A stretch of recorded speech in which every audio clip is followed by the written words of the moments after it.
Hi everyone. So it's time to see how well The Force Awakens did at the box office. So the numbers are in, and The Force Awakens is the #1 box office movie in the world for an opening weekend domestically. And it's #2 in the world internationally for its opening weekend. It came in at 238 million, a little short of what I thought it would be, but understandable, holiday and accommodations and whatnot. And it came in at 517 million internationally. Now, with that said, it didn't open in China, Greece, or India. And Jurassic World beat it by, I think, 8 million, and it did open in China with like 99 million extra dollars coming from China. So if you really take that out of the equation, or if you were to factor one in or take out China for Jurassic World, it has the higher box office weekend overall. However, you gotta think of it as when they opened. And yeah, Jurassic World did beat it, unfortunately, but you know, things happen sometimes. We can't win with all of them. Still, it doesn't distract from the fact that it's still an amazing movie and deserves everything for it. But the question is twofold. One, how much money is it going to make in the long run? And two, is anything going to be able to beat it? Now, if you look at all the movies next year just alone, the only one that comes even close to beating it, I think, would be Batman vs. Superman, for some obvious reasons. One, Batman, Superman, we like those characters. First time we're seeing them all together, plus Wonder Woman on screen. It's the kind of movie that a lot of people have been just waiting for. And while it will not have anywhere near the big kind of ticket sales that, like, breaking the internet down kind of thing like Star Wars did, it will definitely have its followers and its fans and people who want to see it and are going to definitely be diehard to go see it. But it's still a long shot for even that to be beating it. I don't think you're going to see any movie beating this for quite some time, if at all.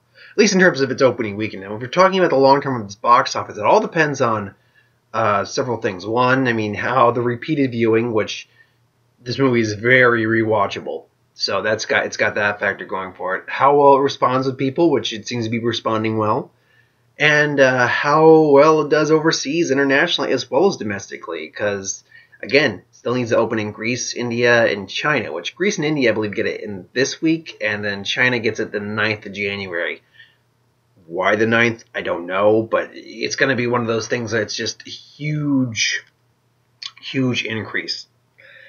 Also, you got to think about, just on a percentage scale, usually, on what's going to be the drop-off, because Star Wars owned this week. Let's not kid ourselves. And it's probably going to own the next week, too, because besides the limited releases of Hateful Eight and The Revenant, what has it got to go against? Concussion, Point Break, Joy.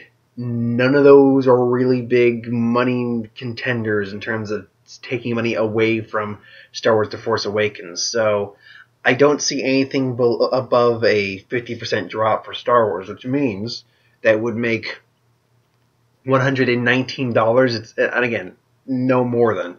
So another $119 added on to that just domestically, which would mean that it would be...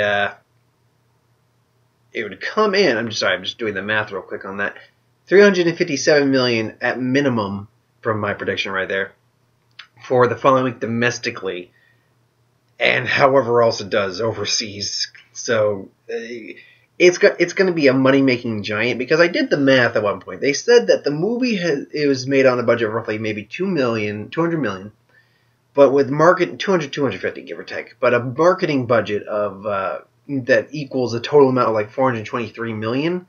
So for it to break even, more or less, it needs to make a minimum of $660. Not impossible by a stretch of the means. It will more than likely make that money back in spades. The question is, how much does it make it? Is it going to reach the $1 billion mark? Like, because we can use Jurassic World as a good benchmark measuring stick for this. Jurassic World, for some reason, just had legs that people just kept wanting to see it over and over again. Granted, a lot of it had to do with the last 15 minutes of it, but still, it just kept going and going. And I do believe Star Wars Force Awakens will have a similar feel to it. a similar thing going for it. But the question is, what does it go up against? Well, I just so happen to have a bit of an answer right here. Hold on one second. So for next week, well, okay, first off, next week, it's going to be #1 again at the box office. 1 second, come on, there we go. So next week, it's Daddy's Home, the new Will Ferrell, Mark Wahlberg comedy. Joy, doesn't look terrible. Concussion doesn't look terrible. And Point Break. None of those are taking... I mean, they're all going to take some money away, but none of those are going to hurt Star Wars The Force Awakens really at all. The Revenant Hateful Eight could, sort of, but at the same time, they're only limited release. We're not getting them in full until... Hold on, we're going into 2016 now, next week, the following week. We're not getting them until... We're not getting Hateful Eight officially until January 1st. And we're not getting The Revenant until January 8th. And that's officially. So, that being said, if you go into... Because, let's see, this is 7/27th, so... First... sorry, I just gotta do that. Yeah, so... Hateful Eight officially comes out the following week. Still not going to be enough to take anything away from Star Wars. Then Revenant is the only thing major coming out the week after that. I still don't think it's going to be able to take anything away from Star Wars. And the following after that is Secret Soldiers, 13-Hour Secret Soldiers of Benghazi. Ride Along 2 would probably, if any of them, Ride Along 2 is probably going to be the one that takes something away. And if Ride Along 2 doesn't do it, Fifth Wave, Dirty Grandpa, The Boy, and IP Man 3 aren't going to do it. The only one that really is going to do it is, okay, the ones that are definitely going to do it are going to be Kung Fu Panda 3 and 50 Shades of Black.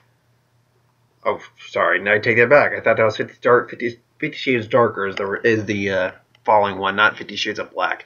So I take that back. Kung Fu Panda 3 will be the one that eventually benches Star Wars in terms of #1 at the box office. However, that's basically saying it's got the entire remaining of December and January, more or less, to say, hey, come watch me. So, it's going to be a monster at the box office for its time in the box office. In fact, let's see, it came out just this week. Hell, Martians, I think, in its 12th week, and it's still in theaters. So, let's say, for sake of sakes, it makes it 12 weeks in the theaters. Oh, man, that's going to be a lot of dollar bills. Dollar bills, y'all. And again, that's not even including India, Greece, and China, which are probably going to add another 150 million onto its box office minimum. So, yeah, this thing is going to be a power force to reckon with. And if I were to just predict, based on these predictions, what this movie is going to make, if we were to maybe percentile it along with Jurassic World, which made 208 million, this made 30 million more. This made... Going by a percentage, it made about 1/7 more, which would be equivalent to roughly, and I'm just doing the math very poorly in my head. Third was going to come to roughly 1/7, give or take. The problem is you got to divide 100 by 7, and that's not easy right off the top of my head to do. But it comes up to maybe like 14% more, give or take, something like that. So 14% more, then let's say it's just 14% more of what Jurassic World overall made. 10% of that is 160 million, well, 66 million. So I don't know, add another add another 32. Sorry, again, just doing the math off the top of my head. Add another 64 million onto that, so another 200, which means I'd say it maybe will close out close to 2 billion.